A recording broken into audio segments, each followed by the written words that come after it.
The next example,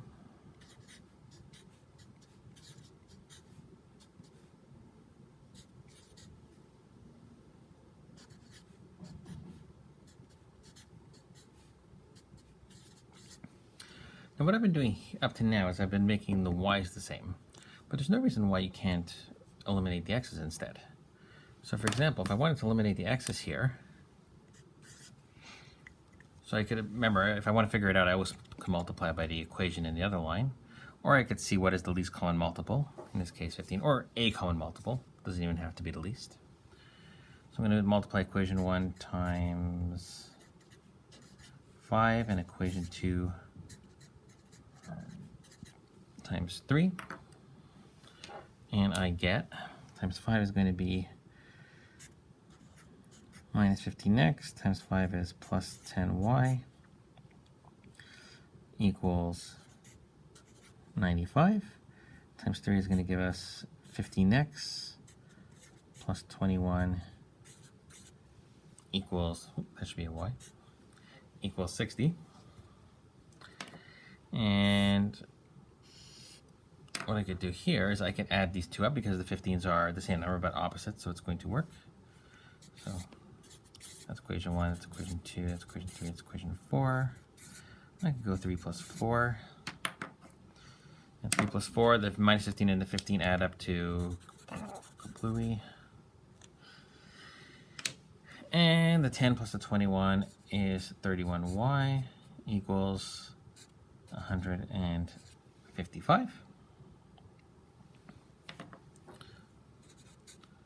So 31y is 155, divide both sides by 31,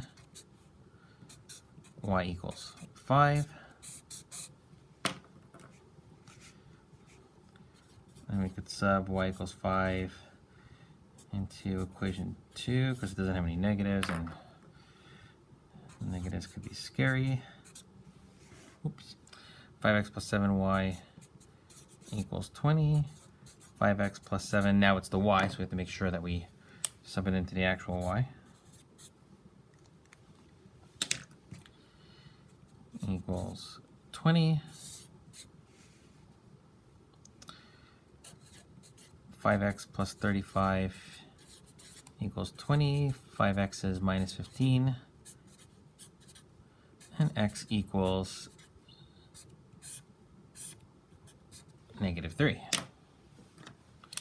All right, so therefore, solution to linear system is 5 and negative 3. Now, if we had done it with the y's instead,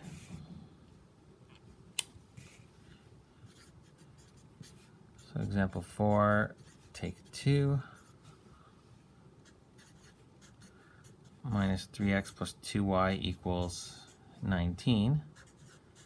5x plus 7y equals 20. If I wanted to make the y's the same, so I would have gone 1 times, if I want to add or subtract, let's see if I was doing it for adding, so maybe I want to multiply this one by 7, and I want to multiply this one by negative 2. So we get times 7, we get minus 21x plus 14y equals 133, apparently. And multiplying it by 2, we get minus 10x times negative is going to be minus 14y, which is going to be minus 40. That's 3 and 4. We're going to do 3 plus 4. Minus 21 plus minus 10 is minus 31. 14 and plus negative 14 is kablooey. And 133 plus 40 equals 93. So minus 31x equals 93. 3, divide both sides by minus 31, and we get x equals minus 3, which is what we got before. And if we continued, we would then sub it in, of course, and we would end up also with y equals 5. So you can get the x's the same, or you can get the y's the same. Either way, it's going to work out to the same thing.